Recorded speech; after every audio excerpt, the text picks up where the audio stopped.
atau saling satu nanti di gitu oleh Perpada atau suara Mas Teguh masih. Halo. Ya, Waalaikumsalam warahmatullahi. Itu apa kabar Dokter Dian? Alhamdulillah baik. Domo arigatou gozaimasu. Sudah menyempatkan waktunya. Sama, terima kasih undangannya. Itu juga Dokter Ahkop. Iya. Wah, cuma satu angkatan ini. Apa kabar? Wah, terima kasih Dokter Ahkop. Langsung mau datang. Ternyata bukan hanya mahasiswa saja nih, Pak Teguh. Ya, sambil kita tunggu sekedap ya. Ya, oke. Ya.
Kalau di HP itu yang kita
Oke, bismillahirrahmanirrahim.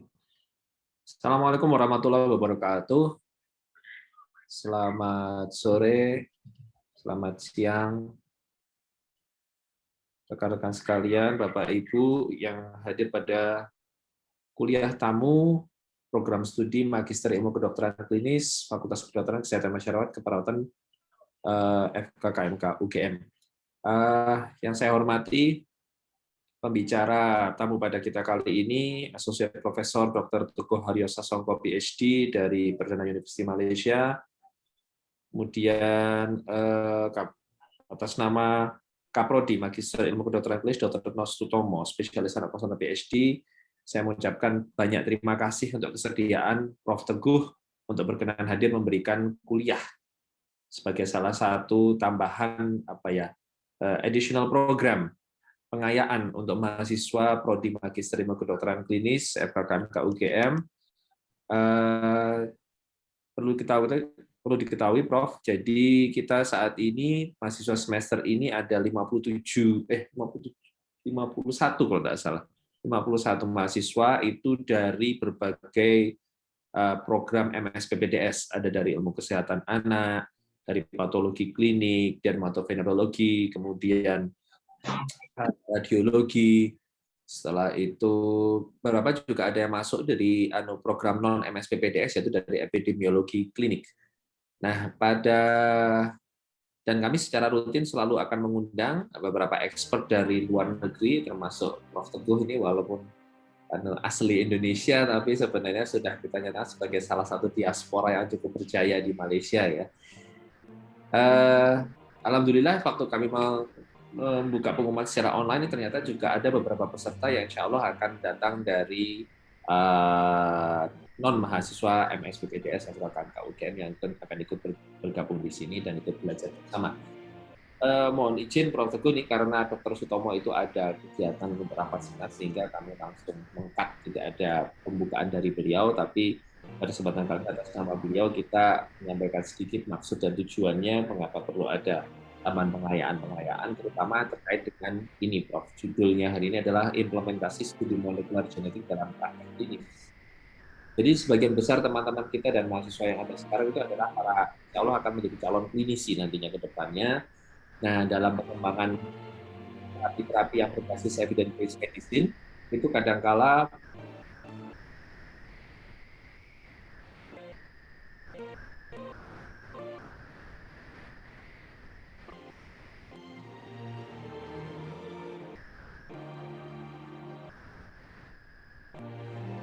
terputus baru saja.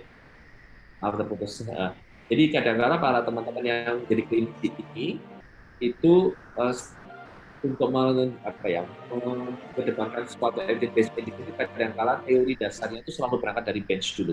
Nah, bagaimana pengetahuan tentang bench itu penting? Kebetulan setelah kuliah tamu dari Prof. Teguh ini, mahasiswa kita akan masuk ke kuliah blok 4 yang akan banyak belajar tentang biologi molekuler, kemudian bagaimana how to make pathophysiology dari disease ditinjau dari sisi molekulernya. Nah, bagaimana pengetahuan itu yang nanti bisa menjadi dasar bagi teman-teman klinisi untuk mengembangkan keilmuan sesuai dengan ekspertisnya masing-masing. Nah, di sini kita sampaikan juga kepada rekan-rekan mahasiswa yang kami undang dari sini itu bukan orang sembarangan ya. Beliau ini Associate Profesor Dr. Teguh Haryo Sasongko, PhD, salah satu juga senior saya di Kobe University di Jepang. Beliau lulusan S1-nya dari Universitas Gadjah Mada. Kemudian beliau mengambil dan meneruskan studinya di Kobe University Jepang, dan PhD. Dan setelah itu beliau meneruskan karirnya tidak kembali pulang ke Indonesia.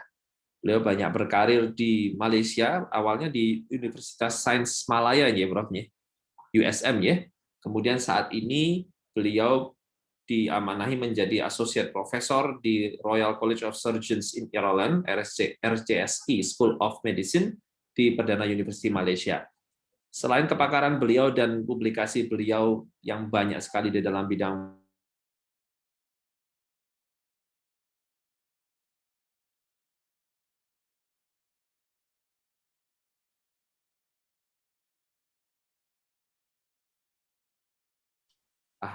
Maaf Prof Teguh. Maaf, barusan terputus lagi ya. Sampai di mana dari saya membacakannya ya. Monggo. Ya, tadi pokoknya beliau selain sebagai ahli molekuler genetik di Perdana University, beliau juga salah satu keren kolaborator dan salah satu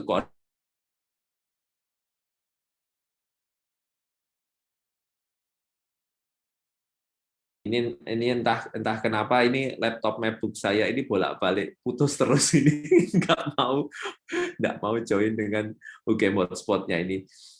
Jadi mungkin itu saja yang bisa saya perkenalkan salah satu profil singkat dari Prof Teguh Haryo Sasongko.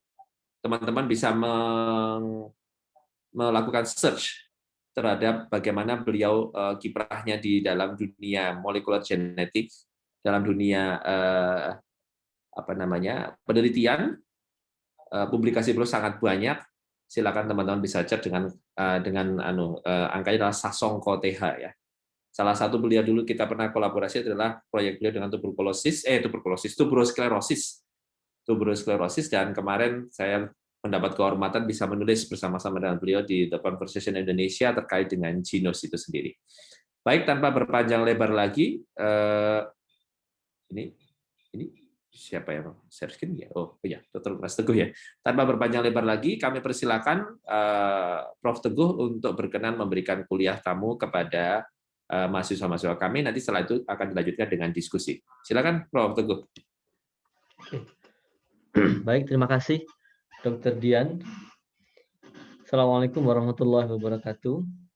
Waalaikumsalam warahmatullahi wabarakatuh. Pertama, terima kasih atas undangan yang diberikan Dr. Dian dan Dr. Retno Sutomo pada saya untuk menyampaikan kuliah mengenai molecular genetics. Pak, memang pandemi ini membuat kita sangat terbatas ya. Kita tidak bisa bertemu bertatap muka. Tapi alhamdulillah untungnya ada Zoom gini. Jadi kita masih bisa menjalankan aktivitas kita seperti biasa. Enggak betul-betul seperti biasa, tapi dalam keterbatasan yang ada ini kita masih bisa terus menggali ilmu. Baik, jadi saya diberi tugas untuk nanti mungkin kalau terputus. Saya pernah pengalaman itu kalau ngasih kuliah itu terputus di tengah-tengah, saya nggak sadar terputus. Saya teruskan ngasih kuliah sampai 1 jam. Jadi akhirnya saya monolog terhadap diri saya sendiri gitu. Nanti kami ingatkan, Prof. Lumayan juga. Oke. Jadi saya diberi tugas hari ini untuk memberikan materi mengenai studi molekuler genetik dalam praktek klinis. Bagaimana sikap kita? Kalau ini coba saya Inggriskan gitu ya. Itu masalahnya itu kan dari bedside ya. Kemudian ke bench, kemudian kembali ke bedside. Masalahnya dari pasien itu punya masalah apa, kemudian masalah itu kita harus terjemahkan dalam bentuk strategi identifikasi mutasi apa yang mereka dapatkan, apa yang mereka miliki, kemudian back to bedside, interpretasi dari mutasi yang kita temukan itu dan bagaimana kita menyampaikannya kepada pasien dan apa itu manfaatnya untuk penanganan pasien selanjutnya begitu. Jadi bedside to bench and back to bedside. That's it. Saya sebelum kemana-mana saya coba mau cerita pengalaman case study gitu, apa yang pernah kami temui di Malaysia. Ini satu publikasi yang kami publikasikan tahun 2014, sudah agak lama, yaitu mengenai mutasi di pasien dengan hyperargininemia. Saya nyoba apa bahasa Indonesianya kompleks rearrangement ya. Karena memang itu betul-betul kompleks di rearrangement. Nanti bisa kita lihat. Ya, saya karang sendiri aja, mungkin ambiar gitu ya. Jadi gennya itu ambiar gitu. Benar-benar ambiar, itu memang nggak karu-karuan jadinya. Jadi pasiennya itu pasiennya adalah pasien hyperargininemia. Jadi hyperargininemia ini adalah satu masalah pada urea cycle. Jadi gen yang mengkode arginase itu rusak. Dia mengalami mutasi. Sehingga kemampuan hati, liver, untuk mengkonvert amonia menjadi urea itu sangat menurun, terbatas. Akibatnya apa? Akibatnya adalah terjadi penumpukan amonia dan juga terjadi penumpukan arginin, substrat yang sebelumnya tentunya. Ya, itu masalah di urea cycle. Bisa dibayangkan hyperammonemia itu apa yang akan terjadi kan? Insidence-nya sangat jarang, 1 dalam 2 juta, 1 in 2 million, it's very very rare. Ketika pasien ini datang, saya pikir gampang persoalannya karena dia gen ARG1 itu cuma gen yang simple menurut saya. Hanya ada 8 exon yang pendek gitu. Saya pikir ini mudah saja menanganinya gitu. Tapi ternyata kok enggak. Nanti coba kita lihat apa masalahnya. Pasiennya seperti ini, ada 6 pasien. Jadi dari pasien-pasien ini tinggal di berbagai tempat di Malaysia itu. Tapi semuanya itu punya origin dari northeastern part of Malaysia, di Kelantan situ. Nah, ini umumnya pasien dia mengalami motor developmental delay, ada spasticity juga. Kemudian juga yang paling striking adalah yang betul-betul dia patognomonik ya, itu plasma arginine levelnya itu naik luar biasa, 10-20 kali normal. Kemudian blood ammonia juga meningkat luar biasa, 10-20 kali normal. Gitu. Nah ini kemudian secara klinis itu pasien ini terdiagnosis dengan hyperargininemia. Tapi perlu identifikasi molekuler untuk bisa melakukan genetic counseling, ya, untuk bisa memberikan advice kepada keluarga dari pasien tersebut.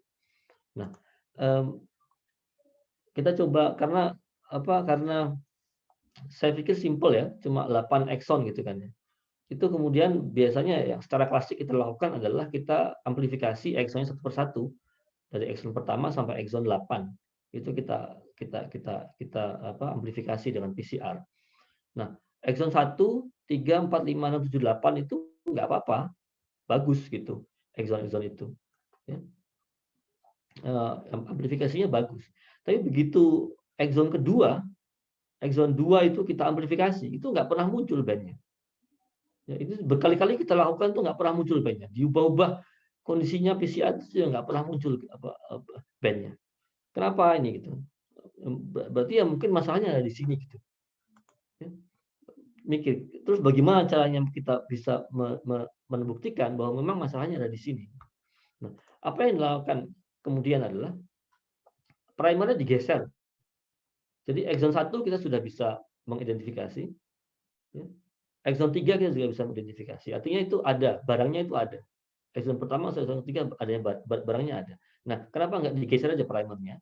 Yang forward dari exon 1, yang reverse dari exon 3 gitu. Dan hasilnya memang kemudian menunjukkan bahwa terjadi bandnya itu menunjukkan size yang lebih kecil ukurannya dari normal. Ya. Kalau yang normal itu ukurannya sekitar 6 kilo base. Ya. Sementara kalau yang pasien itu cuma sekitar 3 kilo base. Ya. Jadi artinya ada kehilangan sekitar 2 kilo base. 3 kilo base. Antara intron 1 sampai dengan intron 2. Nah, masalahnya dari situ. Nah, sekarang kita tahu jelas bahwa exon 2 itu mesti sudah hilang. Ya. Tapi persoalannya kemudian, hilangnya itu di mana gitu. Kita mesti bisa menentukan point of mutation-nya itu. Di mana kalau itu delesi, start delesinya itu di mana? Waktu itu masih sederhana, tahun 2012 2013 itu belum kenal mungkin sudah ada NGS, tapi belum masuk teknologinya. Akibatnya kita mengandalkan sangat sequencing, ya seperti mancing akhirnya. Kita lakukan seperti mancing. Ya kita desain primer di sekitar area di mana kita pikir itu mutasinya ada gitu. Ya.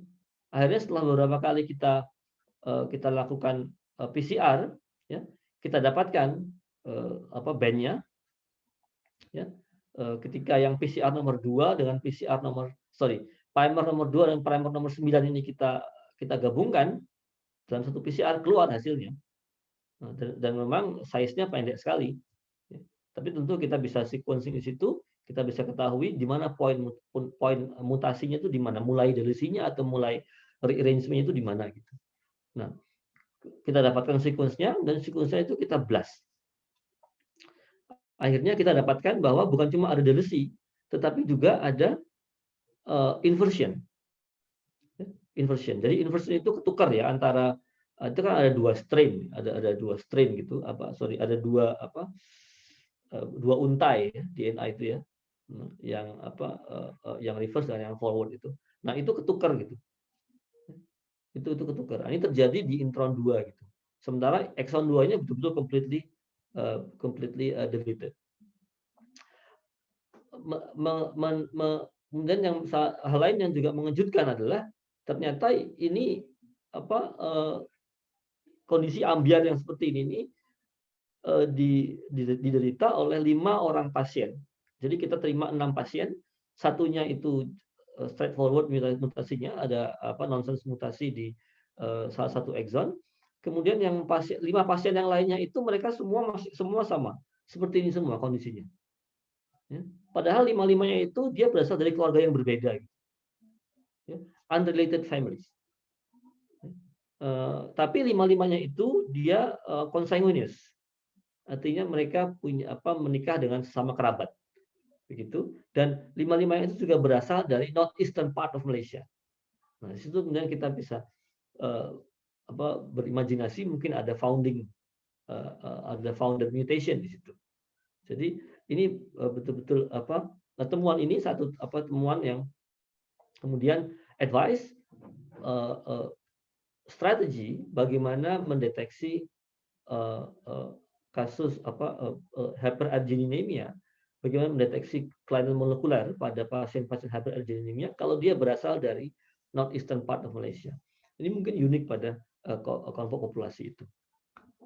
Ini case study yang pertama. Case study yang kedua ini yang lainnya, yaitu mengenai tadi yang Dr. Dian sampaikan mengenai tuberous sclerosis kompleks. Ini tahun 2017 kita publikasikan.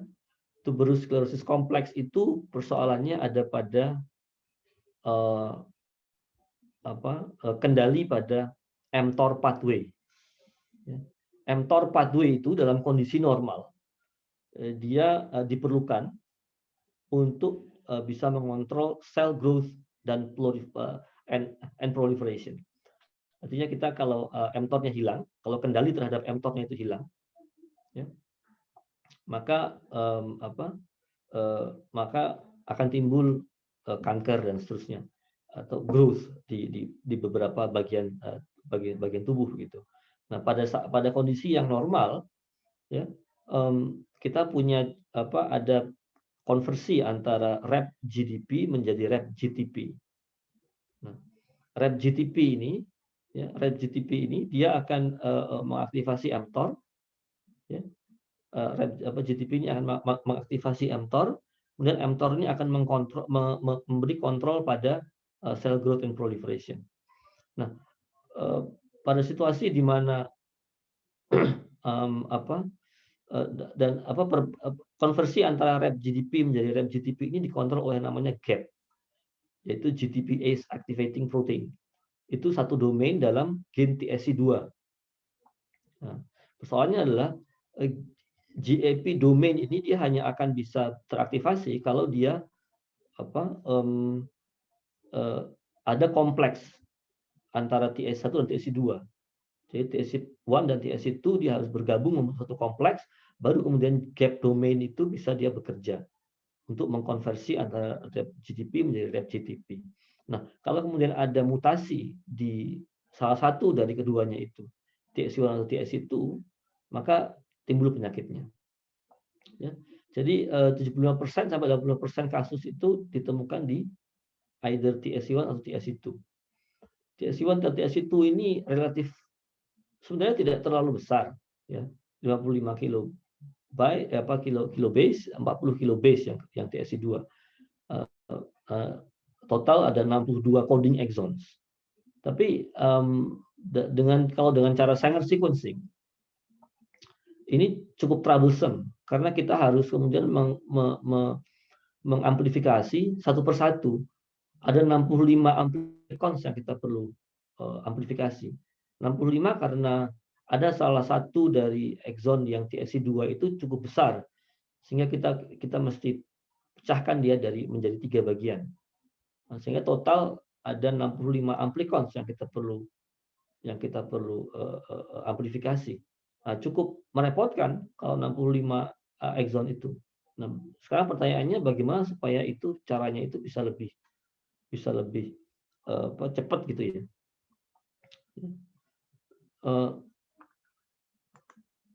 Sebelum ke sana mungkin ini fenotype dari TSC2 itu sangat broad, sangat luas.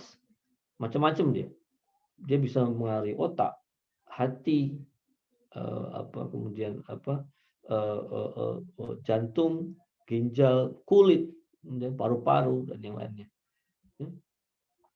Insidence-nya itu nggak seperti yang tadi yang ARG1 tadi. Ini agak lebih sering. 1 di antara 6.000 kelahiran hidup. Sebenarnya diagnosisnya itu straightforward. Cukup mudah. Cukup dengan mengenali gejala-gejala yang ada di berbagai sistem organ itu kita bisa menegakkan diagnosisnya karena ada sudah kriteria, konsensus kriteria untuk tuberous sclerosis kompleks.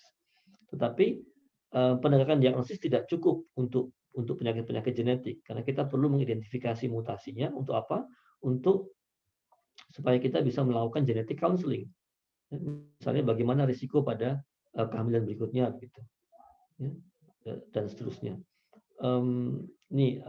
Manifestasinya ini seperti facial angiofibroma, kemudian ada di otak itu ada cortical tubers, ada subependymal nodules, dan juga ada macrodactyly.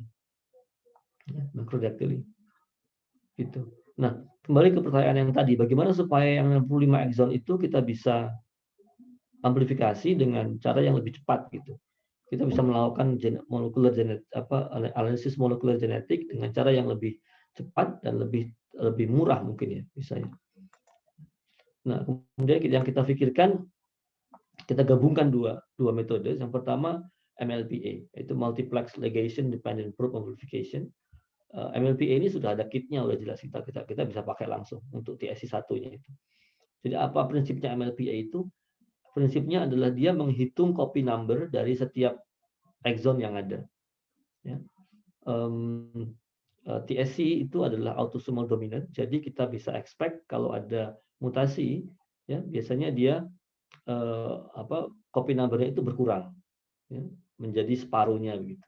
Itu artinya terjadi heterozygous mutation untuk exon itu, di mana terjadi delesi pada exon itu. Tapi itu kalau keseluruhan dari exon itu terdelesi, baru itu kita bisa deteksi dengan MLPA. Kalau dia delesinya itu kecil saja dalam exon itu, nggak akan terdeteksi dengan MLPA. Susah. Oleh karena itu kemudian kita device satu strategi menggunakan NGS, Next Generation Sequencing. Ini alatnya menggunakan MiSeq. Ini kita gunakan yang namanya amplicon sequencing. Jadi yang tadinya 65 amplicons itu, yang harus kita amplifikasi satu persatu itu kita reduce, kita kurangi menjadi hanya 10 amplicon. Ya, hanya menjadi 10 amplicon, masing-masing ampliconnya kita lakukan long range PCR. Jadi kita amplifikasi dengan long range PCR, masing-masing itu size-nya adalah 3-11 kilobase. Ya. Jadi itu tadi. Jadi yang TSC1 yang tadinya 22 amplicons, itu kita bisa reduce menjadi hanya 4 amplicons. TSC2 yang tadinya 43 amplicons, kita bisa reduce jadi 6 amplicons. Ya. Jadi kita sudah bisa mensimplifikasi metodenya. Nah, hasilnya bagaimana? 37 pasien. Ada 37 pasien yang terdeteksi secara klinis menderita tuberous sclerosis kompleks. Dengan MLPA itu kita bisa deteksi cuma 3. Tiga pasien dengan TSC2 ada multi exon deletion. Kemudian dengan aplikasi sequencing itu kita bisa deteksi ada 29 5 tambah 3 tambah 12 17 20 25 26 pasien. 26 pasien itu kita bisa deteksi mutasinya dengan amplicon sequencing. 26 tambah 3 29. Artinya ada 8 pasien yang kita belum bisa deteksi mutasinya. Jadi 22%. Jadi kita bisa katakan di situ detection rate-nya itu 78%. Artinya apa? Deteksi dengan 78% itu sudah sesuai dengan apa yang biasanya deteksi dengan cara yang biasa itu. Dengan cara yang konvensional itu kita didapatkan 75% sampai 85%. Oke lah, kita bisa mencapai 78% detection rate. Ya. Kemudian juga dari segi biaya itu ternyata lebih murah. 81% more cost efficient dibandingkan dengan kalau kita satu persatu mengamplifikasi 65 exon tadi itu. Kemudian juga dari segi kecepatannya ya, kecepatannya itu lebih cepat ternyata, lebih cepat, at least 1 minggu lebih cepat lah itu kita kerjakan. Ya. Tadi comparable detection rate compared to conventional Sanger sequencing method. Nah, itu cerita sedikit tadi. Jadi nanti apa hikmah di balik cerita itu saya akan ceritakan dari ketika kita summary nanti. Tapi tadi kita lihat ya, ada complexity ya. Ada complexity dari susunan genomik itu sehingga cara kita mendeteksi itu pun juga kompleks. Nah, sekarang di mana semua itu berlangsung ya, barangnya itu sebenarnya di mana? Barangnya itu sebenarnya ada di dalam nukleus itu, DNA itu. Jadi setiap sel manusia itu kita ada punya 3 miliar basa yang tersusun dalam DNA tadi itu. Dan packagingnya DNA ini luar biasa. Saya tahu kalau DNA itu ya dari setiap sel ya, DNA dari setiap sel itu dikeluarkan, kemudian direntang dari ujung ke ujung gitu. Dia panjangnya 2 meter. Itu setiap sel. Nah, kalau seluruh sel, kalau DNA dari seluruh sel itu disambungkan satu persatu, satu orang manusia itu panjangnya itu sama dengan diameter tata surya. Luar biasa, panjang sekali. Nah, yang tadi 3 miliar basa itu di compact ya, di package dalam satu nukleus. Nukleus itu besarnya hanya sebesar 10 mikron. Ya, 1/100.000 meter. 10 mikron. Itu sama dengan ya, itu comparable ya dengan kita mencoba mempackage benang panjangnya 40 km ke dalam satu bola tenis. Luar biasa kan? 40 km itu saya coba search dari mana ke mana. Itu kurang lebih dari Sarjito sampai ke Wonosari, sampai ke RSUD Wonosari. Nah, coba bayangkan ada benang dari situ ya, dari Sarjito sampai ke Wonosari, RSUD Wonosari itu. Kemudian ada tarik gitu. Nah, tarik masukkan ke bola tenis. Cukup nggak itu bola tenisnya? Nah, itu mesti di package ya. Luar biasa packagingnya. Nah, itu kemudian kita bisa di sini. Bagaimana cara dia mempackage ya? Itu kemudian mengakibatkan complexity dari bagaimana kita bisa mendeteksi kelainan-kelainan dalam DNA itu sendiri. Begitu. Nah, sekarang apa itu yang disebut dengan DNA? Saya tidak akan bicara mengenai apa itu DNA dalam segi ilmu biologi. Semua pasti sudah tahu. Sudah sampai sini ya, sudah sampai jauh-jauh sekolah sampai UGM untuk magister itu sudah pasti semua tahu apa itu DNA. Tapi saya akan coba bicara mengenai bagaimana secara filosofis apa itu DNA sebenarnya. Profesor Francis Collins dari dia direktur dari National Institute of Health. Dia memberikan pernyataan yang cukup menarik mengenai apa itu sebenarnya DNA. It is a history book, a narrative of the journey of our species through time. Satu. Yang kedua, itu seperti shop manual. It is a shop manual with an incredibly detailed blueprint for building every human cell. Jadi kerja setiap sel itu ditentukan dari building blocks dari DNA itu sendiri. And then finally, it is a transformative textbook of medicine with insights that will give healthcare providers immense new powers to treat, prevent, and cure diseases. Nanti ini kita bicara mengenai precision medicine. Bagaimana genomic science itu memberikan kontribusi pada bagaimana medicine treating diseases. Sekarang molecular genetic lab workup itu. Kalau kita melakukan analisis molekuler genetik di lab itu, sebenarnya untuk apa itu? Ya, untuk apa itu semua kerja-kerja molekuler di lab itu? Ya. Yang pertama dia untuk mengkonfirmasi diagnosis klinik. Ya.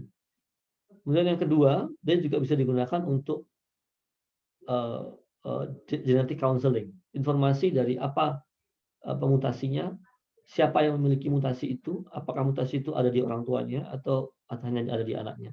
Itu bisa kita gunakan untuk genetic counseling, risk of recurrence, kita bisa beritahu kepada pasien. Kemudian juga prenatal diagnosis. Kemudian juga ada untuk meyakinkan drug safety. Untuk kasus-kasus Stephen Johnson syndrome misalnya. Toxic epidermal necrolysis. Dan juga untuk memprediksi drug efficacy. Itu kita bisa. Dan juga yang terakhir kita bisa sekarang untuk memprediksi risiko dari complex disorders macam-macam. Pada umumnya kanker. Seperti yang sudah sangat terkenal adalah bagaimana mutasi pada gen BRCA1 dan BRCA2 itu dia memberikan risiko yang tinggi untuk seorang pembawanya menderita penyakit kanker payudara. Tapi dari semua ini ada sebagian yang itu kita perlu pahami, ada sebagian daripada genetic makeup yang kita temukan itu dia berpengaruh pada etiologi, menjadi penyebab dari penyakit. Tapi ada juga yang dia sekedar satu faktor risiko, atau dia meningkatkan risiko, meningkatkan kemungkinan menderita atau meningkatkan kemungkinan mendapatkan penyakit itu. Nah ini ada bedanya di situ. Jadi ada yang dia sebagian varian dari molekuler itu kita bisa tentukan dia adalah etiologi atau penyebabnya. Ada juga yang hanya sekedar sebagai risiko. Nah, apa tujuan dari molecular genetic workup? Apa tujuan dari kita melakukan analisis genetik? Tujuannya adalah sebenarnya mengidentifikasi DNA changes of significance yang dia memiliki signifikansi dalam terjadinya penyakit, dalam menentukan kemanjuran obat, dalam menentukan keamanan satu obat dan seterusnya. Bagaimana kita melakukannya?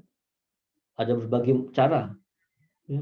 Ada berbagai cara melakukannya. Ada berbagai strategi kita bisa melakukannya. Ya. Dari mulai targeted variant detection dengan berbagai metodologi, ada dengan sequencing, ya. Ada dengan microarray, ada juga dengan next generation sequencing. Tapi apapun itu, ya, apapun itu dari berbagai macam metode yang kita gunakan untuk mendeteksi varian-varian molekuler itu, ini sangat penting ya, sangat penting dipahami. Jadi ini yang disebut dengan genetic testing wheel. Ada 3 hal di sini yang perlu dipahami.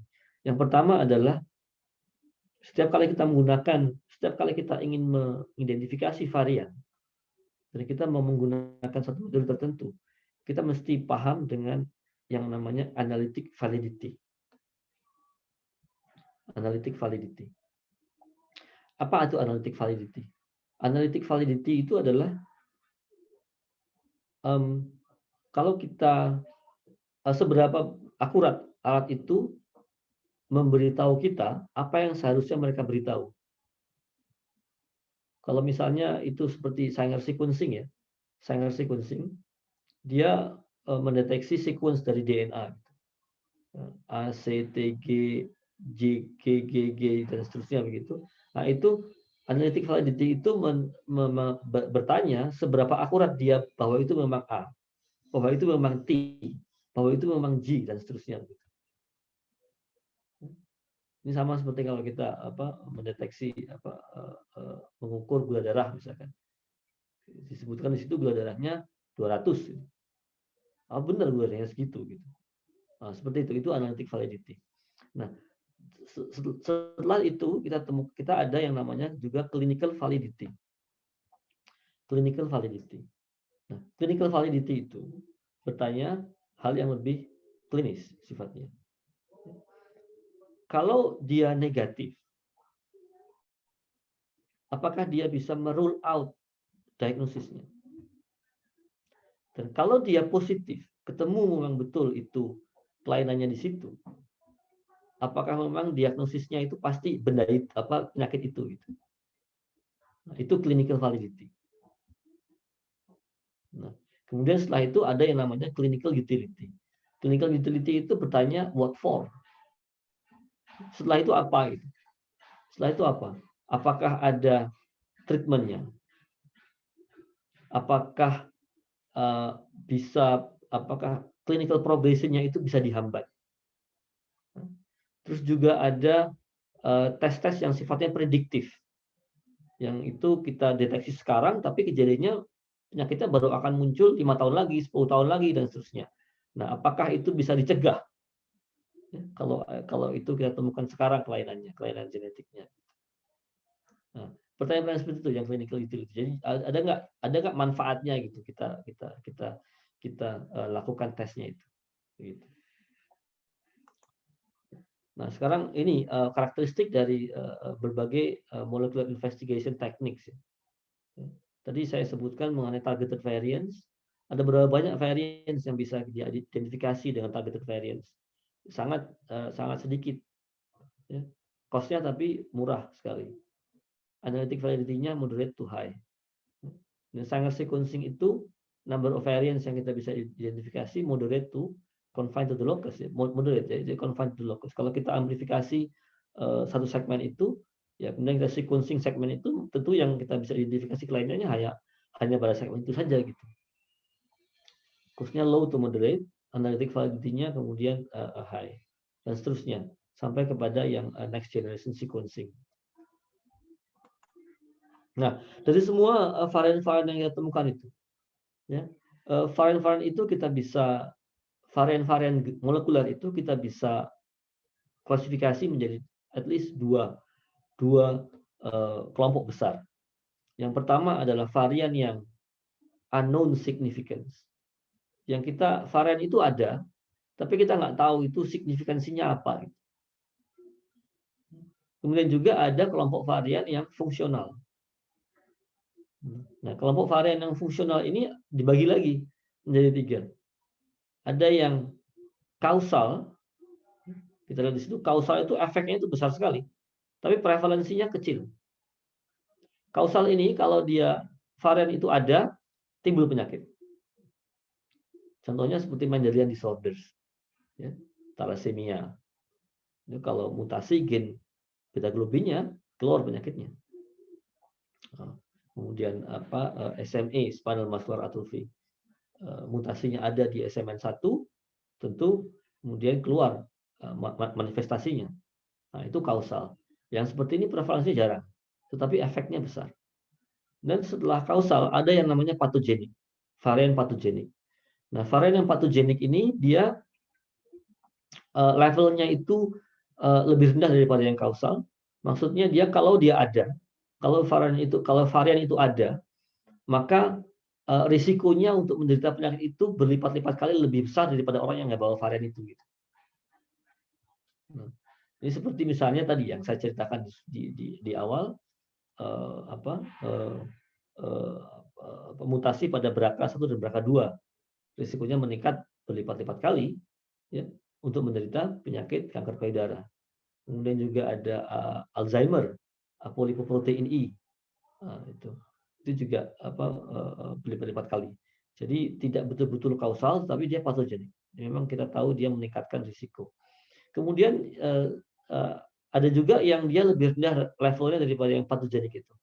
Ya, kita tahu setelah yang patogenik itu dia ada yang lebih rendah lagi yang kita sebut dengan functional only. Jadi ada yang functional itu ada 3, causal, patogenik, dan functional only. Nah, functional only ini kita tahu dia punya efek terhadap kerja biologi tubuh. Tetapi efeknya itu kecil gitu ya. Atau mungkin juga dia redundant. Jadi kalau dia hilang itu ada yang lain yang mengkompensasi hilangnya fungsi itu. Nah, itu fungsi. Ini berbagai macam varian yang ditemukan dengan teknik-teknik molekuler tadi itu. Nah, sehingga dengan demikian dari semua varian-varian itu ya, mereka itu sebenarnya terentang dari satu ekstrim ya, Mendelian disease ya, Mendelian disease yang di mana penetrance-nya itu sangat tinggi, tapi dia alel frekuensinya sangat jarang. Sampai pada ekstrim yang lain, yaitu ini spektrumnya dari Mendelian disease kepada ekstrim yang lain, yaitu yang dia alel frekuensinya itu common, yang biasanya diidentifikasi oleh Genome-Wide Association Studies, tapi penetrance-nya rendah, yang itu dia berpengaruh pada penyakit-penyakit kompleks disorders seperti kanker, seperti cardiovascular disease, seperti kemudian juga metabolic disorders dan seterusnya. Nah, tadi saya mencoba kembali sedikit membahas mengenai clinical utility.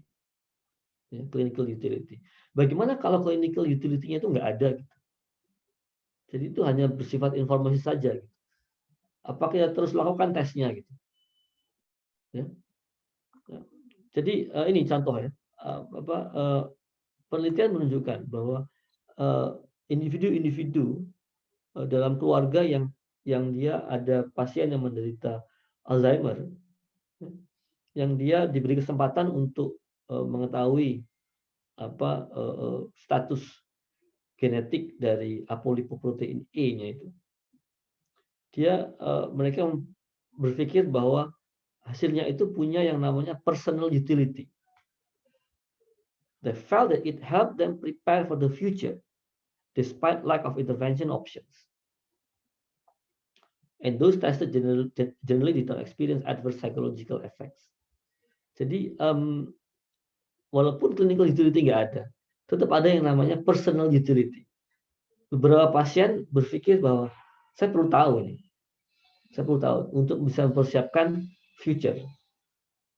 Sebelum semua kemampuan mengingat, kemampuan kognitifnya betul-betul menurun, ada hal yang harus disiapkan. Nah, saya bisa melakukan itu kalau saya punya informasinya. Gitu. Ya. Kemudian clinical utility versus personal utility. Genetic information can still have a positive effect on a person's life, even if its direct health benefits are small or non-existent. Genetic diagnosis could have massive emotional benefits for patients and their families, even when it made no difference clinically. Jadi, clinical utility oke. Tetapi kita juga harus appreciate ketika pasien berpikir bahwa ada personal utility dari satu genetic testing itu. Nah, sekarang bagaimana peran clinical genomics di dalam ekosistem precision medicine? Jadi saya baca satu artikel yang cukup menarik. Bagaimana dia menggambarkan ekosistem dari precision medicine itu. Jadi ekosistem ini, apa sebenarnya precision medicine itu? Precision medicine itu dia lebih kompleks daripada dulu kita tahu ada personalized medicine. Sekarang kita tahu ada namanya itu, kemudian konsepnya berkembang menjadi yang namanya precision medicine. Pokoknya precision medicine itu, kalau dulu personalized medicine dia terfokus pada bagaimana pengaruh dari genetic makeup terhadap kejadian penyakit, terhadap efficacy drugs, terhadap efek samping drugs dan seterusnya.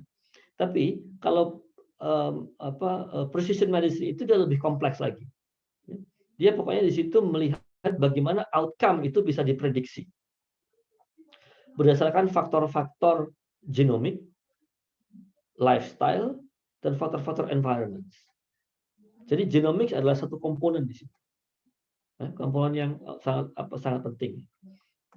Nah, ekosistem dari precision medicine itu dia berusaha menggabungkan, mengkoneksikan antara pasien, clinician yang berhubungan dengan pasien, para peneliti dan juga laboratorium genomik. Di sini clinical lab genomist, clinical lab genomicist, dia memanfaatkan data dan juga memberi informasi kepada komunitas klinik, para klinisi itu, ketika mereka mengakses pengaruh dari varian-varian yang mereka temukan itu, bagaimana pengaruhnya pada kesehatan manusia, bagaimana pengaruhnya pada outcome satu penyakit, bagaimana pengaruhnya pada kemanjuran obat, bagaimana pengaruhnya pada keamanan satu obat. Gitu. Nah, memang kemudian genomic science, human genomics itu satu komponen yang sangat penting di dalam ekosistem precision medicine. Gitu. Nah, saya sudah jelaskan mengenai kompleksitas dari bagaimana mengidentifikasi mutasi secara teknik molekuler. Nah, sekarang bagaimana dengan tantangan etikanya ya? Tantangan etikanya itu. Ternyata teknologi yang baru ini, yang relatif baru ini, dia memberikan tantangan etika yang tidak mudah. Dia menimbulkan isu-isu seperti privacy, confidentiality, kemudian juga ada persoalan discrimination, dan juga ada psychological impact di situ. Pertanyaan-pertanyaan seperti ini. Siapa yang harusnya punya akses kepada informasi genetik? Siapa yang punya itu? Dan siapa yang bisa mengontrolnya? Bagaimana sebuah keluarga dia bisa mengatasi persoalan ketika salah satu dari family member itu dia ingin dites untuk satu genetik disorder tertentu, sementara yang lainnya nggak mau. Karena kalau satu tes dengan ketahuan positif, tentu ada risiko yang lainnya juga menderita penyakit yang sama, membawa kelainan yang sama. Kemudian juga pertanyaan yang berikutnya, should employers atau insurers, insurance company, be able to require job applicants atau insurance policy holder to take genetic test as a condition of employment atau as a condition to take the policy.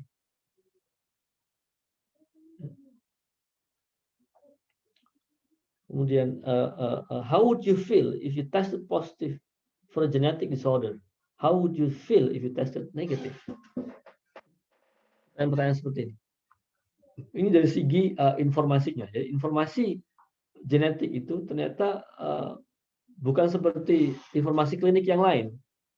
Informasi genetik itu dia punya karakteristik tertentu yang dia menimbulkan persoalan-persoalan etik yang juga cukup kompleks. Kemudian juga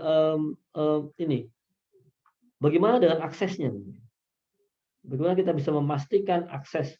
Tadi kita sudah lihat bagaimana powerfulnya teknik-teknik molekuler itu bisa mengidentifikasi kelainan-kelainan molekuler, kelainan-kelainan genetik. Nah, tapi tentu ini tidak datang dengan gratis ya.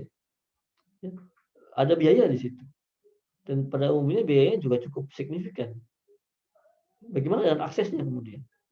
Bagaimana kalau ini ada di negara-negara yang resource poor, negara-negara miskin? Bagaimana mereka yang tidak punya asuransi?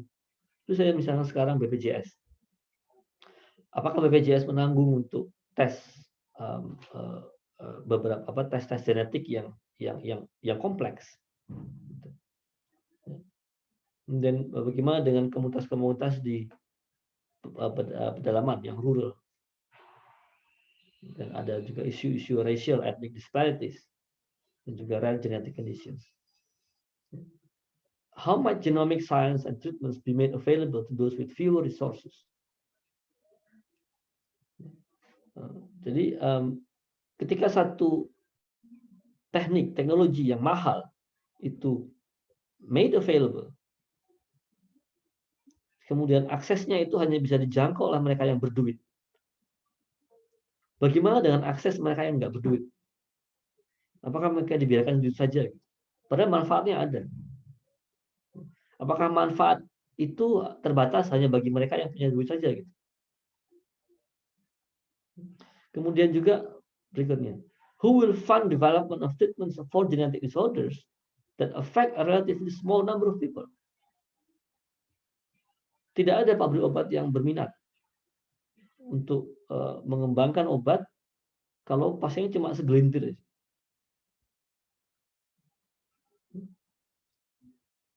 Kemudian, how might research on human genetic variation affect our concepts of race, ethnicity, and culture? How do you define Bumi Putra? Apakah Bumi Putra itu benar-benar Bumi Putra genetically? Apakah ada evidence memang dia Bumi Putra secara genetik, secara hardcore science? Pertanyaan seperti itu ya. Itu kemudian keluar ketika teknologi itu muncul. Berikutnya juga apakah genetic testing itu dia betul-betul bisa mempengaruhi outcome? Apakah ada behavioral change di situ? Kemudian bagaimana dengan situasi di mana treatmentnya nggak ada? Now, if someone finds they are genetically susceptible to heart disease, would that knowledge change their behavior? Kalau kita tahu kita punya varian tertentu yang bisa predispose kita untuk menderita heart disease dalam 10-15 tahun lagi, apakah itu cukup untuk kita change our behavior untuk bisa hidup lebih sehat? Ya. Should genetic tests be made available if there is currently no treatment for the disorder? Kemudian satu lagi, bagaimana dengan orang tua yang menginginkan anaknya itu dites untuk satu penyakit yang baru akan timbul nanti ketika dewasa? Anak itu ketika dites, dia being anak-anak, tentu dia tidak punya kapasitas legal capacity untuk memberikan konsen. Konsennya oleh proxy, yaitu oleh orang tuanya. Orang tuanya minta, tolong tes anak saya untuk sesuatu yang baru akan muncul nanti ketika dia dewasa. Nah, bagaimana ini? Kemudian juga persoalan ini semua hal ini kemudian menimbulkan persoalan-persoalan dalam level public policy, dalam level masyarakat, public policy decision makers. Kemudian bagaimana kita bisa terus memberikan awareness pada masyarakat, pada pasien mengenai teknologi yang baru ini. Dan juga even healthcare workers. Kita bisa terus harus mengupdate ilmu yang baru ini kepada para dokter, para pekerja-pekerja kesehatan, bahwa ini teknologi yang baru dan teknologi yang dia bisa punya karakteristik tertentu untuk mendeteksi penyakit. Are politicians and citizens adequately prepared to make policy decisions about genome science? As more genetic tests become available, will doctors be prepared to answer their patients' questions about this test? kesiapan dari dokter. Sekarang ini ada yang namanya DTC, Direct to Consumer Genetic Testing, atau Direct to Consumer Genomic Testing, di mana ada beberapa perusahaan, sudah ada di Indonesia, sudah ada di Malaysia, mereka memberikan layanan sequencing langsung kepada masyarakat. Ya, mereka bilang kepada masyarakat, oh kita bisa memprediksi nanti ada kelainan apa saja dalam gen Anda. Itu langsung dari penyedia itu langsung kepada pasien. Padahal biasanya kan kalau dalam konteks kedokteran, dalam konteks pelayanan klinik, tes itu dilakukan berdasarkan permintaan dari dokter. Dokter melakukannya ke atas dasar indikasi medis. Nah, ini indikasi medisnya tidak ada, mereka hanya ingin tahu saja. Akhirnya kemudian kemana mereka? Larinya kalau bertanya ke dokter. Dok, saya punya hasilnya begini nih. Ya, gimana kok hasilnya begini? Apa artinya nanti saya pasti akan menderita penyakit jantung? Apa nanti saya pasti akan menderita penyakit diabetes? Dan seterusnya. Jadi dokter juga perlu terus prepare untuk menghadapi persoalan-persoalan ini. Sebagai summary ya, ini sebagai summary, there are well-established genetic tests, betul. Jadi ada genetic test, ada beberapa genetic test yang sudah memang established, tetapi they cover only a tiny bit of a plethora of significant variants. Ada begitu banyak variants, ya, yang perlu dideteksi, dan itu sebenarnya hanya di cover oleh sebagian kecil yang bisa di cover oleh genetic test yang ada. The rest itu kita harus kemudian genomic size and complexity may at times pose challenges for identification, requiring individualized strategy for identification. Jadi strateginya itu kita untuk setiap masalah yang kompleks. Tadi di muka ada case study, 2 case study tadi. Itu kita bisa lihat bahwa masalahnya itu tidak selalu mudah. Tidak selalu straightforward. Kita bisa selesaikan persoalannya. Pada banyak situasi kita mesti improvise dengan menggunakan teknologi yang ada. Gitu. Kemudian juga there is a complex set of ethical issues. Nah, apakah Anda semua sudah aware dengan isu-isu yang unik dengan pasien-pasien Anda sendiri di Jogja, di Jakarta, di Indonesia, dan seterusnya? Pertanyaan-pertanyaan tadi yang saya kemukakan tadi itu slide yang saya dapatkan dari NIH US. Itu pertanyaan-pertanyaan yang relevan untuk setting US. Bagaimana dengan pertanyaan-pertanyaan untuk setting yang Indonesia? Dan tadi kemudian clinical genomics is a very important component of precision medicine. Sehingga bagaimana sikap kita? How should we respond to this? Yeah. Get yourself ready with the impact of technological penetrance into clinical decision making. Really. Yeah. Jadi penetrasi dari teknologi untuk clinical decision making itu sudah makin besar sekarang. Yeah. And then also be prepared with how your patients getting more and more aware and more and more informed.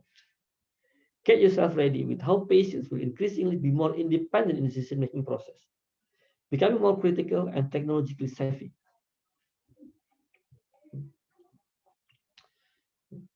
And then you are a group, of course, you are a group of highly privileged individuals with access to extremely high education. Get yourself into advocacy, agent of change, multiply and spread the benefits, beware of quandaries. And then yang terakhir, apapun itu, jangan lupa bahwa fokusnya selalu dalam tugas kita sebagai klinisi adalah hanya cuma satu, pasien. Cuma itu. Bagaimana pasien bisa mendapatkan benefit dari pelayanan kita? Bagaimana pasien bisa mendapatkan benefit dari teknologi yang kita gunakan? Dan seterusnya. Gitu. I think itu yang bisa saya sampaikan, Dr. Dian. Terima kasih untuk perhatiannya. Mudah-mudahan bisa men-trigger diskusi di antara kita. Iya. Terima kasih. Terima kasih Prof. Teguh untuk pengantar dan kuliah tamunya yang harapan kami juga bisa membuka wacana untuk teman-teman semua sebelum masuk di kuliah 4 IKK tentang biologi molekuler. Nanti teman-teman akan mulai masuk bagaimana secara detail teknis perform PCR, apa itu DNA, dan teman-teman semua juga akan belajar masing-masing dasar molekuler dari setiap penyakit yang ada di dalam setiap satuan kuliahnya ini. Jadi Prof. Teguh tadi membuka mulai dari suatu kasus yang sangat cukup kompleks ya, hiperargemia, tapi tampilannya di depan kan, kalau sudah tahu kasus hiperargemia mudah, tapi kadang-kadang teman-teman semua datangnya menghadapinya adalah dengan apa ini kasusnya yang datang dengan cerebral palsy, tetraparesis spastik, tapi ternyata tidak ada riwayat hipoksi iskemia-encephalopati, tidak ada riwayat trauma, tidak ada riwayat perdarahan, tapi tiba-tiba gejalanya seperti itu. Nah, itulah yang menjadi alasan kenapa kita dari IKK membuat kuliah tamu ini, agar teman-teman selalu memikirkan bahwa yang kita sebut sebagai genetic factor, kalau yang dulu di kuliah zaman saya dulu masih S1 hanya nyebut faktor genetik. Nah, sekarang itu faktor genetiknya apa itu sudah bisa well explained ya, well elucidated begitu. Oke, saya mengundang teman-teman sekalian, mungkin ada yang mau bertanya. Ini kalau teman-teman ada yang mau join collaboration penelitian dengan Prof. Teguh, open loh ya beliau ini ya. Siapa yang mau ngambil S3 ke beliau langsung bisa gitu ya. Oke, kita di sini ada 76 mahasiswa ya. 76. Ada yang di luar IKK ya. Yang di luar IKK hanya 51, sementara ada beberapa teman-teman yang di luar IKK juga. Oke, ada yang mau bertanya? Atau pada bertanya bagaimana cara mengerjakan PCR? Dulu saya waktu berangkat S3 itu sama kok teman-teman sekalian. Saya berangkat S3 tuh zeng-zeng ya. Sama sekali fotoku PCR itu ya. DNA aja pusing ya gitu.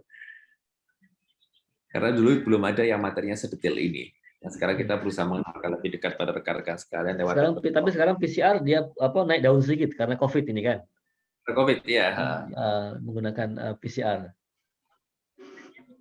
Bagaimana teman-teman? Oke, kalau sebelum teman-teman yang bertanya, saya akan tanya dulu pada Prof. Teguh ya, tadi terkait dengan privilege, terutama memikirkan pada pasien, dan bagaimana sekarang begini. Kalau kita mendapatkan suatu pasien yang memang sudah kita curigai sebagai suatu kelainan genetik, and then kita meminta melakukan genetic examination atau molecular genetic examination pada pasien itu, padahal kita tahu kira-kira pemeriksaannya sakitnya bakal ini, dan kita tahu hingga sekarang no cure untuk pasien untuk pasien itu. Kira-kira bagaimana kita bisa memilah kemanfaatan dari genetic exam? Kalau misalnya kita melihat itu harganya ya, tentunya kalau di Indonesia harganya tidak semuanya affordable. Tapi kita melakukan pemeriksaan genetik itu cukup worthy untuk pasien kita. Apalagi tapi masalahnya no cure. Itu kira-kira bagaimana? Prof. Teguh pernah punya pengalaman terkait hal ini. Apa gunanya? Apakah untuk publikasi doang? Nah, itu kan biasanya teman-teman tanya itu nanti. Ya. Terima kasih pertanyaannya, Dr. Dian. Jadi ada 2 setting di sini ya, yang saya lihat. Ada 2 setting ya. Satu setting di mana setting pelayanan klinik, satu lagi setting di mana di situ ada setting riset. Tapi apapun settingnya itu, menurut saya yang paling penting adalah bagaimana kita mengkomunikasikannya pada pasien. Bagaimana pasien paham dengan apa yang akan kita lakukan, dan bagaimana pasien bisa memberikan persetujuannya gitu. Jadi karena ujungnya kemudian konsen ya toh. Karena pasien bisa setuju gitu. Nah, kemudian kalau dia dalam konteks layanan klinik tadi, ada 2 utility tadi yang saya sampaikan. Itu yang pertama adalah clinical utility, yang kedua adalah personal utility. Clinical utility itu kita yang tahu, dan itu kita perlu sampaikan kepada pasien. Jadi ini manfaatnya apa gitu? Kalau kita analisis ini manfaatnya apa? Atau tidak ada manfaatnya gitu. Nah, kemudian juga ini pasien harus tahu. Kita mesti bisa mengkomunikasikan pada pasien. Dan yang kedua ada personal utility.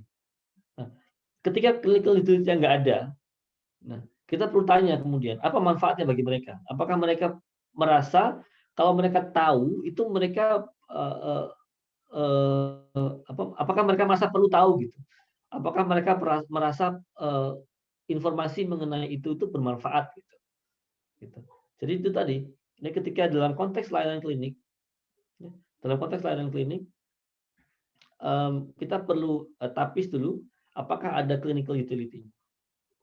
Kalau clinical utility-nya tidak ada, kita mesti tanyakan kepada pasien apakah memang ada apakah memang mereka memerlukan informasi itu. Kalau nggak ada ya tidak perlu tentu, karena tentu harganya juga cukup signifikan dan juga kemanfaatan dari itu. Tapi tadi kemanfaatan tadi tidak hanya melulu clinical utility, itu yang mau saya sampaikan itu. Tapi juga kemudian ada personal utility, yaitu bagaimana pasien mempersepsikan informasi itu. Bisa saja kita berpikir clinical utility-nya nggak ada nih. Tapi ternyata kita sampaikan pada pasien, oh saya pengen tahu dong. Saya pengen tahu gitu. Nah, oke, kalau gitu kita bisa lakukan. Ya, itu ya bisa saya bagi Dr. Dian. Terima kasih Prof. Teguh. Ya, benar seperti yang itu ya, seperti yang disampaikan oleh Prof. Teguh ya, betul sekali bahwa beberapa kali juga saya selalu menawarkan kepada pasien bahwa oke, seperti contohnya pada kasus yang biasa kita pegang di sini adalah spinal muscular atrophy. Jadi SMA hingga sekarang masih masih non-curable disease ya, incurable disease, walaupun sekarang kita sudah akan mengembangkan terapi genetiknya dan terapi konservatifnya ada. Tapi nonetheless terapinya itu hampir mirip antara SMA dengan DMD, pemanfaatan steroid, bahkan kalau kita sekarang masih bisa ya memakai samvalproat maupun salbutamol. Dan di situ ada beberapa pasien yang memang mengatakan Putus.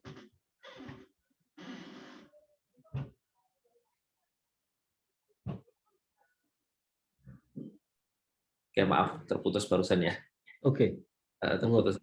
Ya. Nah seperti itulah kasusnya, seperti misalnya pada kasus SMA sama beberapa neuromuscular disease yang lain itu kan termasuk yang sekarang kita akan mencoba itu kan Prof. Teguh melakukan screen semua neuromuscular disease dan itu cost around 9 sampai 10 juta rupiah kan. Tapi kita bisa tahu masalahnya kalau sudah tahu kemudian tetap tidak bisa diobati itu. Nah, itu yang kemudian kadang-kadang kita selalu bertanya-tanya. Oke. Masih ada yang mau bertanya? Oh, ini ada di chat, teman-teman sekalian. Oke, saya coba bacakan.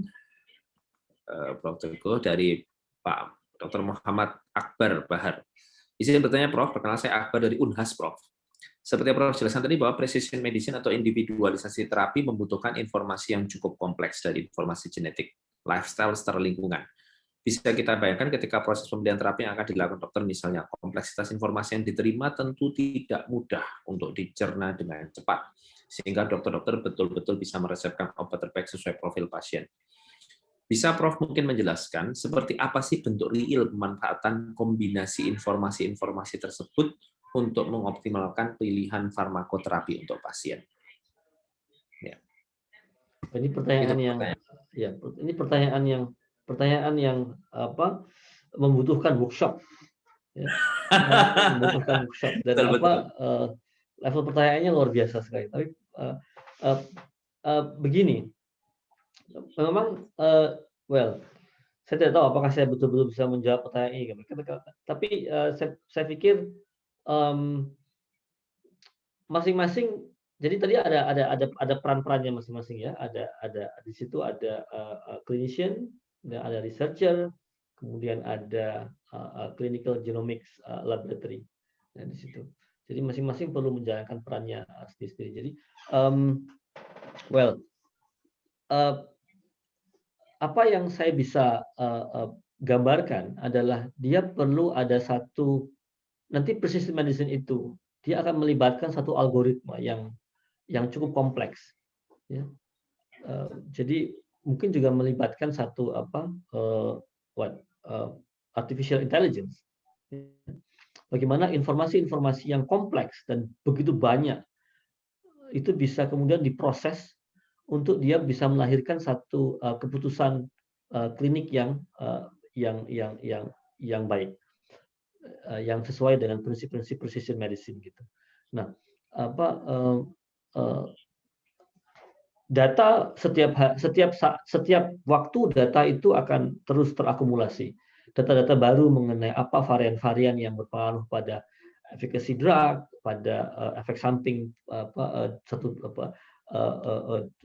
satu obat, kemudian data-data dari yang lain ya, data-data kesehatan yang lain. Nah, itu kemudian perlu diintegrasikan dalam satu ekosistem begitu, supaya dia bisa memberi informasi bagaimana keputusan itu bisa diambil. Tetapi informasi yang kompleks ini dia harus diproses dengan baik. Nah, ini memerlukan satu algoritma yang melibatkan satu algoritma yang kompleks ya. Faktornya apa saja gitu. Faktornya apa saja? Tadi kita sudah tahu ada 3 faktor yang penting yaitu genetic makeup, genomics, lifestyle, ya, kemudian ada environment. Lifestyle jadi yang internal dari manusia itu sendiri, juga environment jadi sekitarnya, lingkungan sekitarnya. Bagaimana kondisi sekitarnya berpengaruh, di mana dia tinggal, kemudian bagaimana lifestyle-nya dia, bagaimana nutrisi yang masuk ke dalam badannya. Nah, apakah kita sudah cukup ilmu untuk menggabungkan semua adakah cukup informasi untuk kita bisa menggabungkan semua informasi-informasi itu, ya.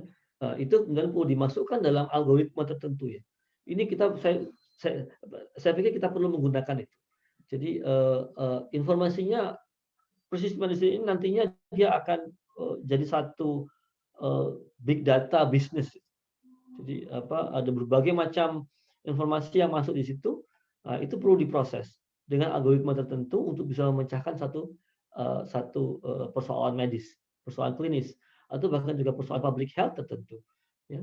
Nah, itu perlu kerjasama dari berbagai sektor, bukan hanya peneliti, juga klinisi dan juga lab, tapi juga IT di situ dia perlu memberikan masukannya. Gitu. Saya pikir saya tidak bisa menjawab lebih kompleks dari itu ya. Saya yakin ini bukan jawaban yang memuaskan ya. Tetapi jelas pertanyaan ini pertanyaan yang bagus sekali. Tetapi jawabannya memerlukan deliberasi kita bersama-sama. Bagaimana precision medicine ini betul-betul bisa applicable, betul-betul bisa operasional gitu di dalam praktek klinis kita sehari-hari. Saya berpikir ini bisa masuk dalam klinis ketika dia digabungkan dengan artificial intelligence, dengan big data. Itu dimana kemudian kita bisa keputusan klinik itu bisa dibantu dengan pilihan-pilihan yang ada yang di-generate oleh artificial intelligence yang dimanfaatkan tadi.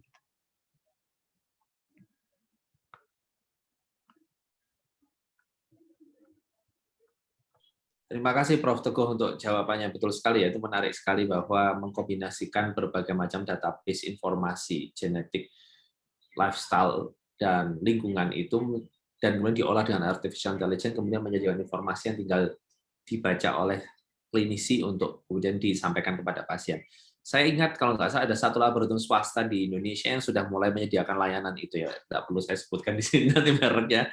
Itu saya dengar juga dia menggunakan seperti yang disebutkan Prof. Teguh tadi, menggunakan artificial intelligence. Jadi dia itu mendeteksi berbagai macam lab itu menggunakan teknologi deteksi polimorfisme menggunakan microarray untuk mendeteksi berbagai varian dari genetik yang memiliki predisposisi high risk atau low risk atau middle risk untuk cancer, untuk diabetes, untuk other neuromuscular disease. Kemudian setelah itu hasilnya odds rasionya berapa itu disajikan kepada pasien. Nah, dari situ kemudian pasien menyerahkan pada dokter, dan dokter kemudian melihat, oh kalau odds rasionya gen ini beresiko untuk diabetes, maka lakukanlah modifikasi lifestyle seperti itu ya. Itu mungkin seperti apa yang disampaikan Prof. Teguh itu ya sepertinya ya. Ya, tadi yang saya sebutkan itu DTC itu, direct to consumer genetic testing. Direct to consumer. Oh, itu sudah jadi layanan rutin kah Prof di Malaysia seperti itu, Prof? Bukan rutin, itu sudah seperti tadi disebutkan juga sudah ada perusahaannya, sudah ada lab-lab yang aktif melakukan itu, dan juga mereka aktif mendekati pasien.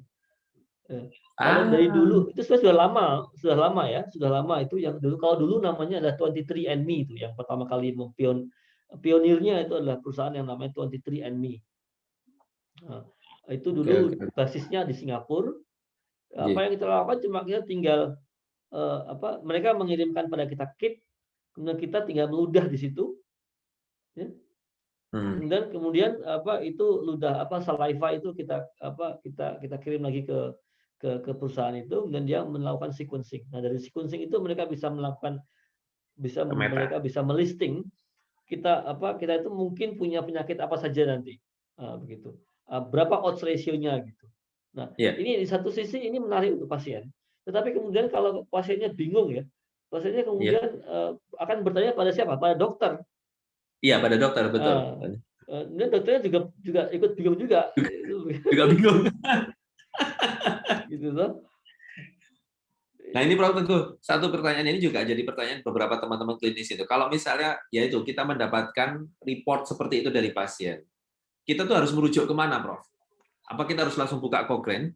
Atau kita buka database Gene Ensemble? Kalau kita researcher, kita buka ensemble.org ya untuk melihat semua adanya rangkaian sequence-nya. Tapi kemana teman-teman klinisi itu bisa merujuk kalau misalnya dia mendapatkan pasien yang punya informasi sekian banyak warna punya polimorfisme di gen ini, di gen ini, dan gen ini. Itu kita bisa lihat kemana itu Bible-nya begitulah. Nah itu saya pernah memberikan presentasi mengenai direct consumer genetic testing itu. Persoalan dari direct consumer genetic testing itu adalah mereka layarannya itu langsung kepada pasien. Ya. Nah, di antara itu, ya, saya selalu menekankan bahwa perusahaan itu perlu melibatkan genetic counselor. Counselor, ya, itu yang nggak ada di Indonesia. Mereka harus melibatkan genetic counselor karena yang bisa menginterpretasi bagaimana penetrans dari varian itu untuk menyebabkan penyakit itu adalah genetic counselor. Nah, kemudian kalau si genetic counselor berpikir bahwa ini signifikan, baru kemudian dirujuk kepada klinisi. Harusnya begitu ya. Begitu. Memang ini perlu melibatkan genetic counselor. Nah, di situ. Baik, terima kasih, Prof. Baik, Prof. Ini selanjutnya ada pertanyaan berikut dari Dr. Fitria Mahrunisa. Oh ya, ini salah satu alumni kita, alumni kita sekarang dia bekerja di rumah sakit darurat COVID di Wisma Atlet ini. Prof. Teguh, terima kasih untuk materinya. Saya izin bertanya untuk hal yang tadi sempat disinggung, bagaimana pendekatan precision medicine pada anak, misalnya terdapat risiko penyakit genetik pada keluarganya. Apakah saat ini sudah menjadi saran untuk bisa dilakukan? Mengingat untuk membaca hasil pemeriksaan genomik sangat sulit dalam prakteknya dan tidak sembarang orang yang dapat menerjemahkan hasilnya. Seperti beberapa info yang saya dapatkan dari pemeriksaan genomik pada dewasa bisa menyebabkan persepsi yang berlebihan, seperti hasilnya pada tadi hasil moderate dan high. Bagaimana dengan anak-anak, Prof? Terima kasih. Mungkin sama tadi ya, Prof ya. Monggo. Ya. Jadi untuk anak-anak persoalannya menjadi lebih rumit karena mereka tidak punya decision making capacity. Ya, mereka tidak punya decision making capacity. Tapi pada dasarnya begini. Untuk kalau kita mendapatkan kasus di mana ada anak-anak dengan kemungkinan menderita penyakit genetik tertentu, kemudian kita lakukan tes genetik itu, tentu kita pertama kita mesti melakukan genetic counseling. Ya, bagaimana pengaruh dari genetik varian yang kita dapatkan itu pada kejadian penyakit itu. Ya. Nah, dari sini kemudian kita bisa dan bagaimana status dari orang tuanya. Ya, apakah ada risiko rekarensi gitu. Nah, hal seperti ini yang perlu kita perhatikan. Tapi saya tidak melihat kalau untuk tadi pertanyaannya bagaimana pendekatan precision medicine ini pada anak. Misalnya terdapat risiko penyakit genetik pada keluarganya.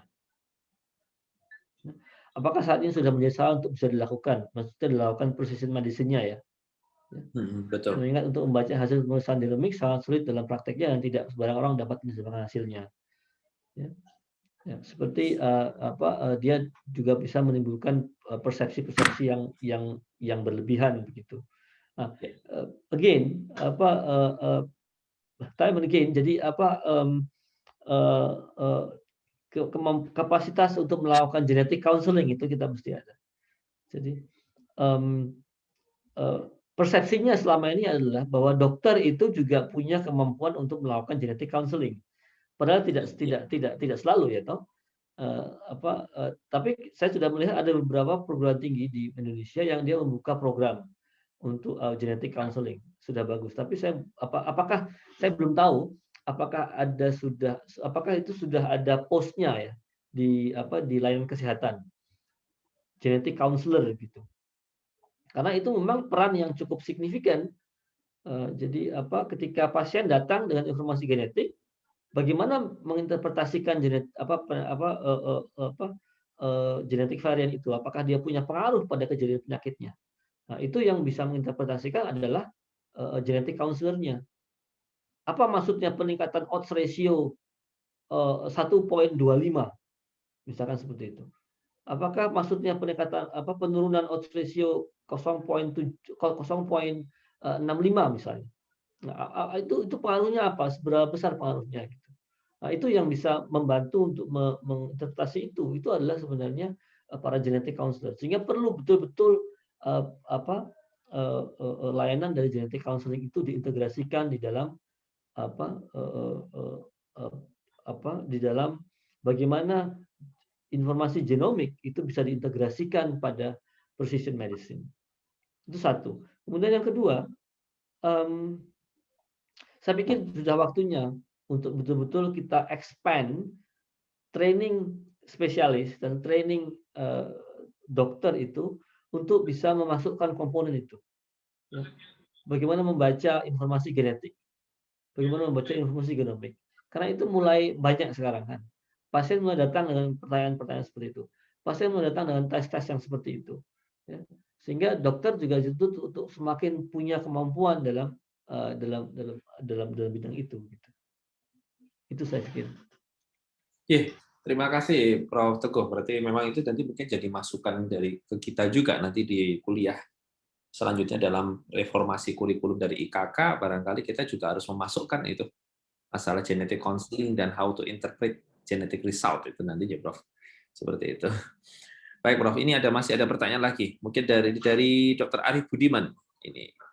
Mohon izin bertanya, Prof. Berdasarkan pengalaman Prof sendiri, paparan lifestyle dan environment yang mana yang paling sering menyebabkan perubahan rangkaian genomik yang sering menimbulkan penyakit yang merugikan di kemudian hari? Agar paling tidak kami dapat menyampaikan secara dini kepada pasien sebagai tindakan preventif. Paparan lifestyle dan environment yang menyebabkan perubahan rangkaian genomik. Jadi mutagenik nih ceritanya. Lifestyle dan monggo. Sebenarnya begini, bagaimana lifestyle dan environment itu bisa mempengaruhi kerja gen? Kan seperti itu sebenarnya.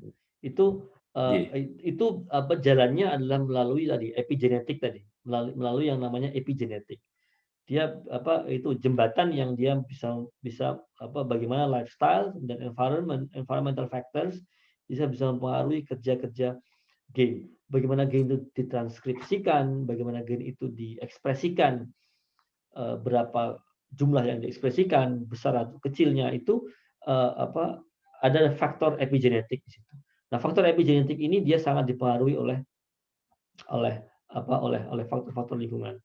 Contohnya tidak datang di kepala saya sekarang ini. Nanti mungkin saya bisa sediakan waktu yang cukup untuk bisa sampaikan apa contoh yang betul-betul tepat untuk masalah itu. Tapi ya pada prinsipnya bagaimana faktor lingkungan dan faktor lifestyle dan seterusnya itu dia bisa berpengaruh pada bagaimana gen itu diekspresikan. Itu jembatannya adalah tadi faktor epigenetik. Ya, begitu. Dan kemudian apakah saya begini, pertanyaannya adalah apakah benar ya toh kalau misalkan kita punya varian genetik tertentu, ya, yang itu akan predispose kita menderita penyakit tertentu di kemudian hari. Kalau lifestyle-nya itu kita ubah, ya, apakah kemudian ya akan mengubah risikonya? Ya. Nah, ini sebenarnya masih pertanyaan penelitian. Ini pertanyaan yang masih perlu penelitian yang lebih dalam. Tentu penelitian yang spesifik kepada penyakit-penyakit tertentu begitu ya. Seperti dulu kita tahu apa dan ini informasinya di literatur juga simpang siur gitu.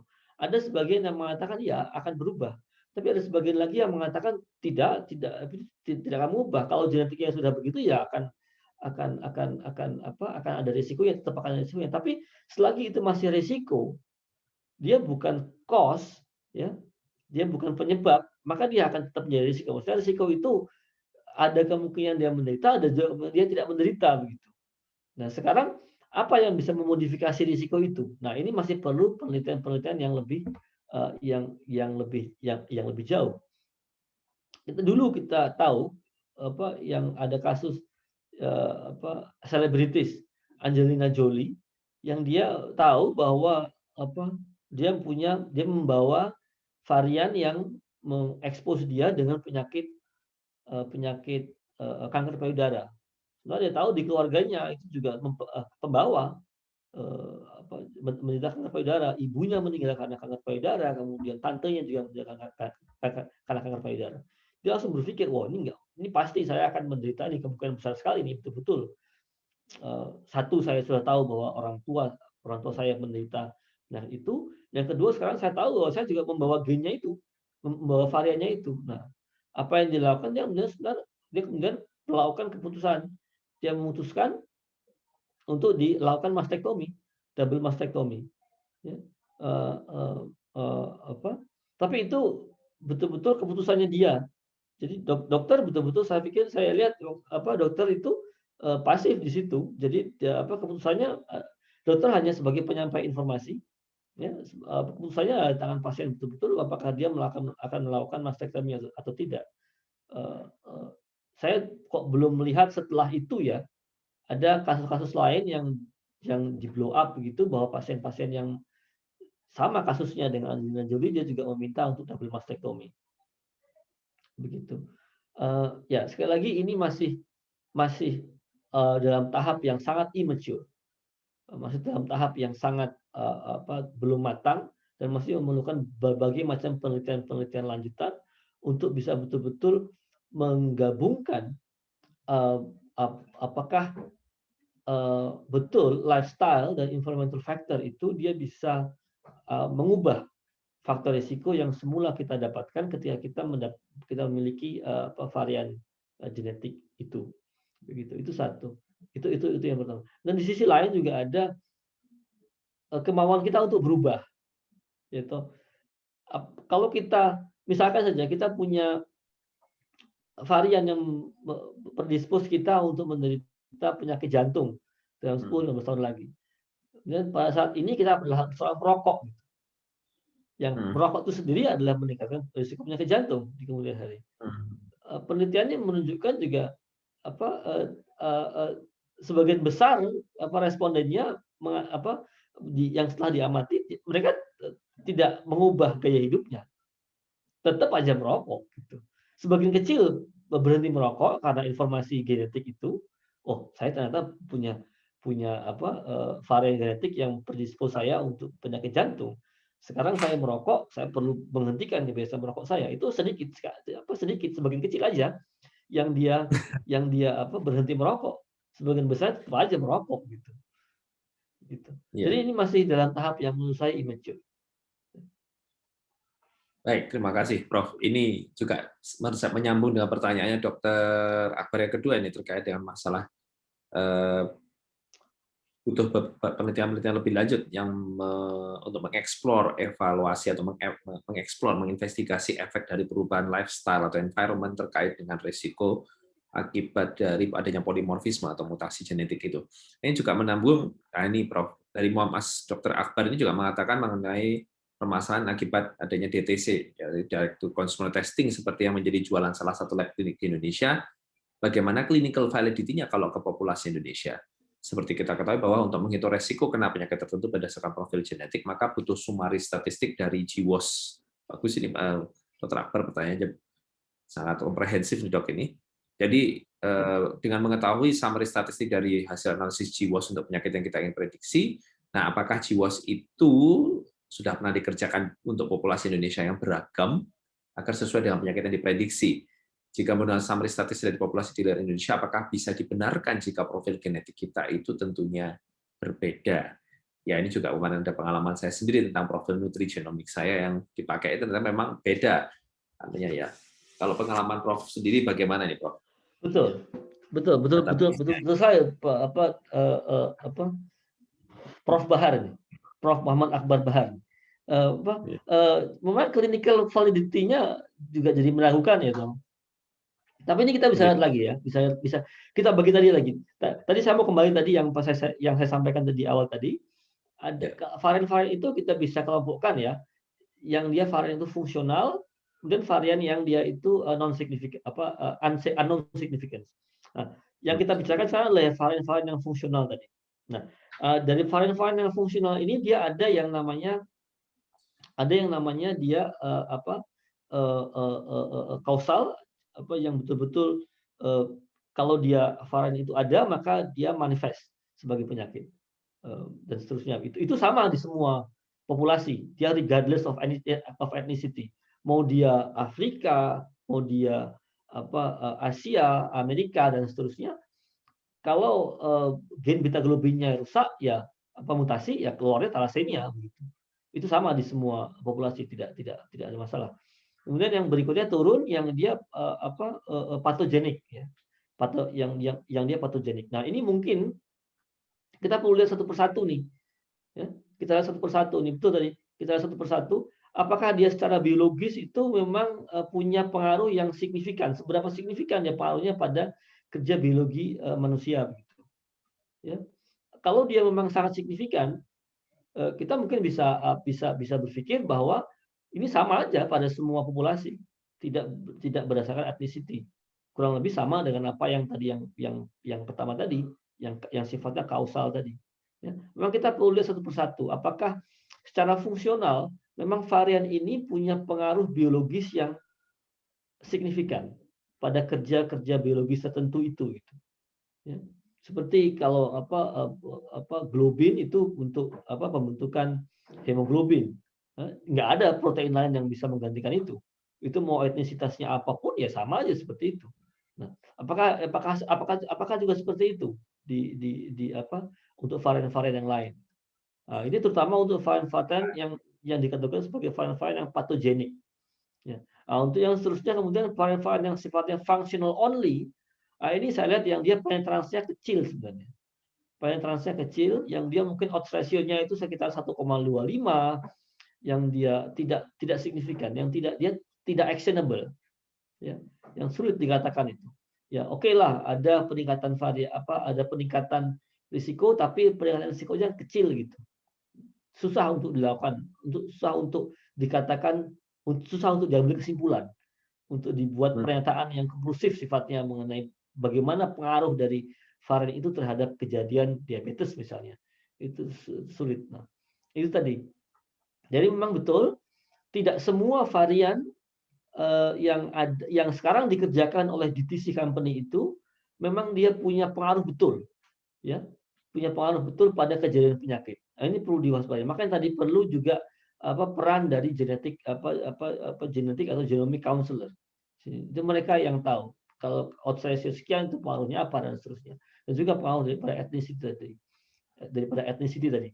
Jadi apakah variannya itu benar-benar varian yang sifatnya absolute ya, yang dia memang patogenik atau kausal gitu, yang itu memang harus kita take into account betul. Atau dia sekedar functional only. Oke, terima kasih Prof. Teguh. Sepertinya saya kira itu sudah sangat bisa menjawab pertanyaan Dr. Prof. Bahar ini. Mungkin Prof. Teguh mengenal beliau ya. Teman Facebook. Teman Facebook. Luar biasa.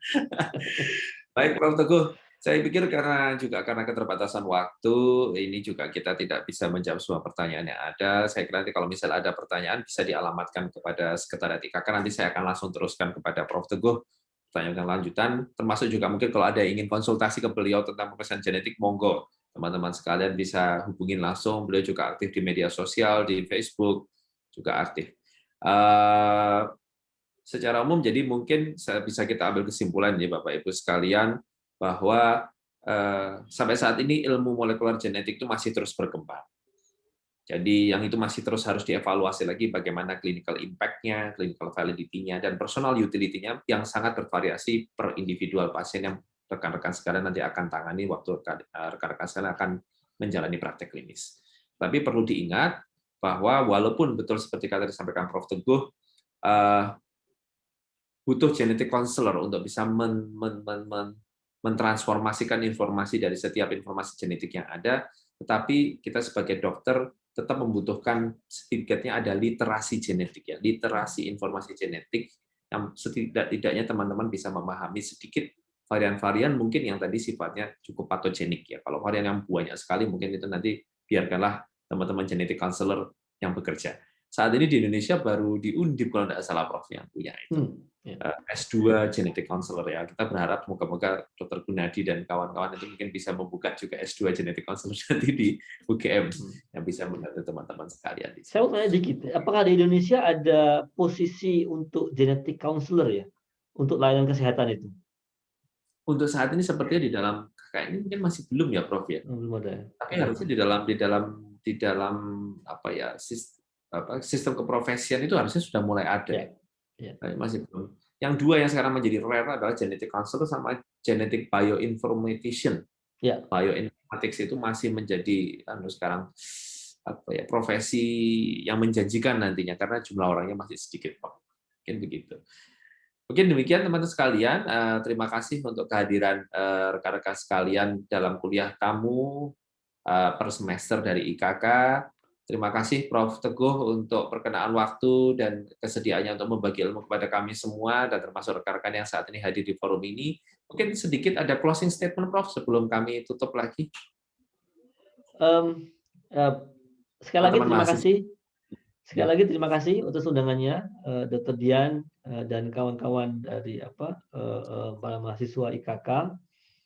Mudah-mudahan bisa bermanfaat dan bisa men-trigger ketertarikan dalam bidang yang cukup penting ini sebenarnya.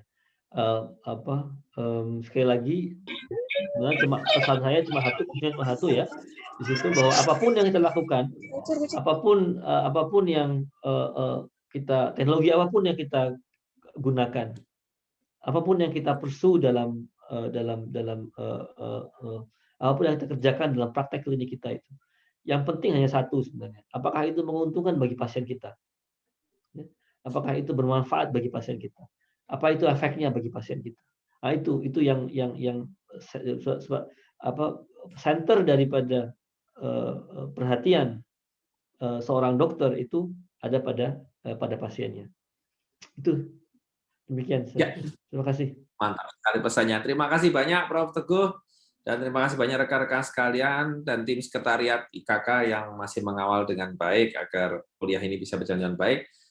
Semoga apa yang disampaikan Prof. Teguh ini sangat bermanfaat untuk kita semua, untuk rekan-rekan semua di dalam nanti menimba ilmu berikutnya di blok 4 dan juga termasuk teman-teman yang saat ini mungkin menyaksikan kuliah ini di live stream YouTube FK KMK UGM Magister Ilmu Kedokteran Klinis.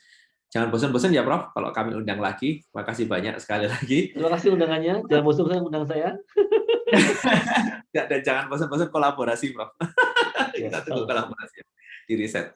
Ya, baik. Kurang lebih demikian kuliah tamu IKK bisa kita akhiri pada sore hari ini. Terima kasih sekali untuk bergabung. Kurang lebihnya kami mengaturkan banyak mohon maaf apabila ada kesalahan di dalam penyebutan maupun di dalam membawakan acara. Saya kembalikan pada sekretariat dan terima kasih. Selalu jaga diri, stay safe, stay away from corona. Salam sehat selalu. Wabillahi taufiq wal hidayah. Wassalamualaikum warahmatullahi wabarakatuh. Terima kasih, Prof. Terima kasih. Terima kasih.